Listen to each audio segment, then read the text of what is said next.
ठाणे, नवी मुंबई, वसई, विरार, पालघरमध्ये पावसाचा जोर वाढला। मुंबईत पावसाची संततधार सुरूच। लोकलच्या तिन्ही मार्गांवर वाहतूक धीम्या गतीनं तर रस्ते वाहतूक सुरळीत। 4 आणि 5 तारखेला जास्त पाऊस होण्याची शक्यता। गरज असेल तर घराबाहेर पडा। आपत्ती व्यवस्थापन मंत्री गिरीश महाजनांचं आवाहन। धोकादायक पर्यटन स्थळांवरती जाणं टाळण्याच्या सूचना। मुंबईतील तलावांमधील पाणीसाठ्यात सलग दुसऱ्या दिवशी वाढ। पाणीसाठा 8.12%वर। मुंबईकरांना दिलासा। विदर्भातही पावसाची हजेरी। नागपूर आणि चंद्रपुरात जोरदार पाऊस। वर्धा, यवतमाळ, भंडारा, गोंदिया, अमरावतीत हलक्या ते मध्यम पावसाचा अंदाज।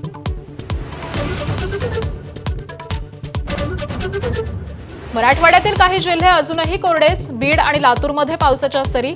नांदेड, हिंगोली, धाराशिवमध्ये रिमझिम। जून अखेर केवळ 2.46 लाख हेक्टरवर पेरणी। धरणांची स्थिती चिंताजनक। कोल्हापुरात पावसाची दमदार हजेरी। पंचगंगा, भोगावती, दुथडी भरून। राधानगरी धरण क्षेत्रात मुसळधार। सोलापूर, सातारा, सांगलीत मात्र पावसाची प्रतीक्षा।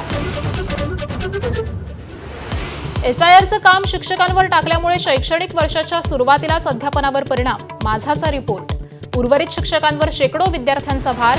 नाशिक जिल्ह्यात काही शाळांमध्ये तर पालकच झाले शिक्षक। टीईटी पेपरफुटी प्रकरणी महाराष्ट्र पोलिसांचे उत्तर प्रदेशात छापे। यूपीतील हाजीपूरच्या सायबर कॅफेवर महाराष्ट्र विशेष पथकाची धाड। सायबर कॅफे चालकासह 3 ताब्यात।